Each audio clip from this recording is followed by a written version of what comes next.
The biggest challenge of Patrick Mahomes' career may not be happening on the field right now, but off it. And for the Kansas City Chiefs, this offseason is starting to feel more uncertain than anything they've faced in years. Mahomes is currently recovering from one of the most serious injuries of his career, a torn ACL and LCL in his left knee, suffered during a Week 15 game against the Los Angeles Chargers. It was a moment that didn't just end his season, but also shifted the entire direction of the Chiefs' year. For a team that had built its identity around consistency and postseason success, the impact was immediate and significant. The surgery was completed successfully in mid-December, and Mahomes quickly began his rehabilitation process. The expectation, as of now, is that he could return by the start of the 2026 season. However, recovery from a double ligament injury is never simple, especially for a quarterback whose game relies not only on arm strength but also mobility and play extension. Even with a smooth recovery, there are always questions about how quickly a player can return to peak performance.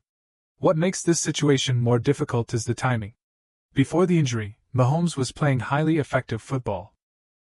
He recorded 3,587 passing yards and 22 touchdowns in just 14 games, while also adding 422 rushing yards, the highest of his career. These numbers reflected a player who was continuing to evolve and adapt within the offense. That progress, however, was abruptly halted. At the same time, the broader picture around Kansas City is just as concerning. The Chiefs finished the 2025 season with a 6-11 record, marking the worst performance of the Mahomes era. It also ended their long-standing playoff streak, something that had become almost expected for the franchise. This was not just a down year, it was a sign that the team is entering a period of transition.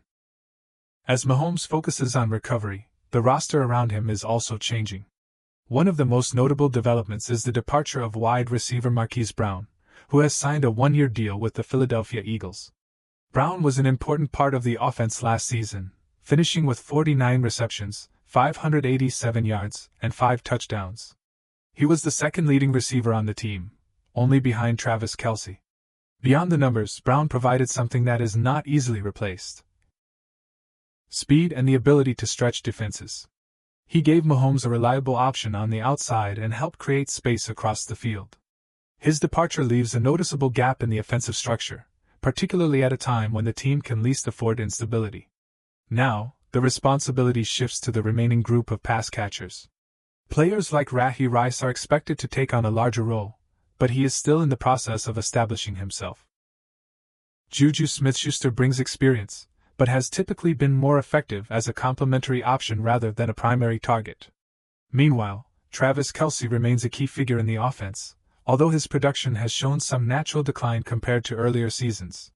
When looking at the overall situation, there is no clear elite receiving option currently in place. That creates additional pressure on the offense, especially with a quarterback returning from a major injury. It also raises questions about how quickly the team can regain its previous level of performance. If you're following this situation closely and want more real, fact-based analysis like this, make sure to subscribe to the channel. It helps a lot, and you'll stay updated on the biggest developments around the league without any unnecessary hype. Behind the scenes, the pressure is now firmly on the Chiefs' front office, led by General Manager Brett Veach. Their role in this offseason is critical. They need to find ways to strengthen the roster, particularly at the wide receiver position, and ensure that the offense is functional by the time Mahomes returns.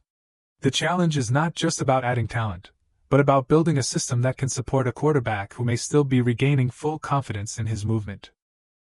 That requires careful planning, smart acquisitions, and a clear understanding of the team's current limitations. Ultimately, everything comes back to Mahomes. His recovery will define not only his own season, but also the direction of the franchise.